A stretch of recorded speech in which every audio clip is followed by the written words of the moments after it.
In this topic, we will see what is an user-defined exception. And so far, we have seen the exception classes that comes under the java.lang package, right? And those are like checked and unchecked exceptions, and that inherits the error and exception classes mainly, and that will inherit the throwable class, which is the parent class, right?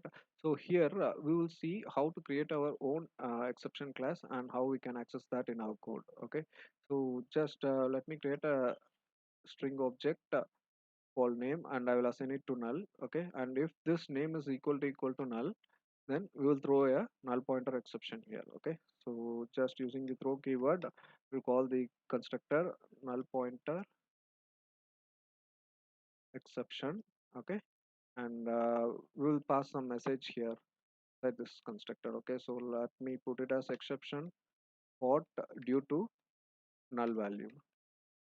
Okay, so this we have thrown this exception if the okay if the name is equal to null. So obviously it is going to throw this null pointer exception now, and whatever the message that we have passed, that is going to get displayed, right? So if I run this program now, you can see this kind of null pointer exception will be thrown, and the message that we have passed, right, exception code due to null value, that is being displayed in the stack trace, right?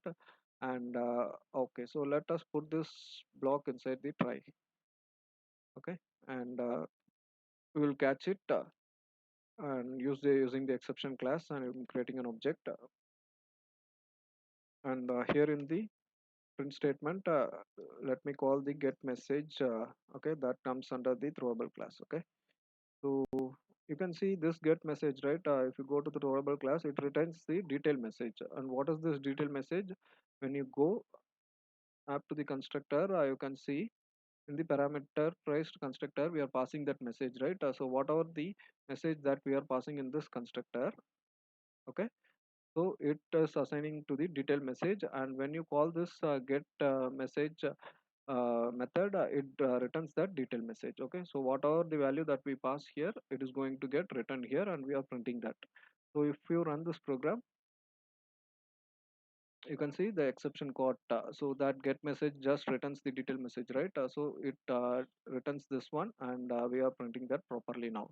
Okay, so this is something we are doing with the classes that are available inside the java.lang package. Okay, but now let me create our own exception class. So for that, we'll just change this to a demo exception. Okay, and even in the catch also we'll change to demo exception. So this is the class that we are going to create. Okay, so here itself you can see it allows us to create a class, and the super class, it is assigned as java.lang.exception. Okay, so we are going to extend this exception class now. So here you can see it is extending, right?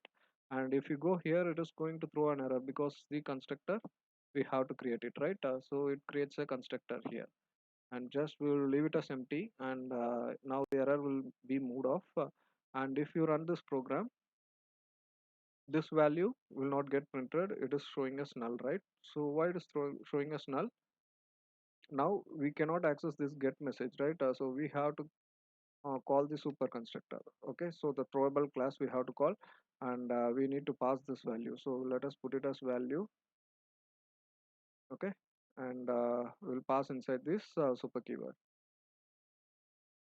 Okay, and now if you are running this one, you can see this message will be printed properly because we will be able to access that get message now from the throwable class, correct?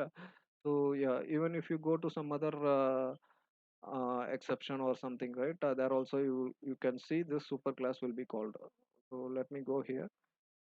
Okay, and if you come here, see it is calling, right? So here they have called it. So we also need to call the constructor that is the available in that throwable class. Okay, so that's what we have done till now, and you can see it behaves in the same way, and we have created our own exception class now. Okay, and even you can create some kind of methods here, and you can access that. Okay, so for example, let me create a method like demo message, and we'll pass some value. Okay, and yeah, just will print this value, and you can access this method now from here. Say for example, e dot demo message, and we will pass some value like exception code from catch block. Okay, and yeah, you have to use this.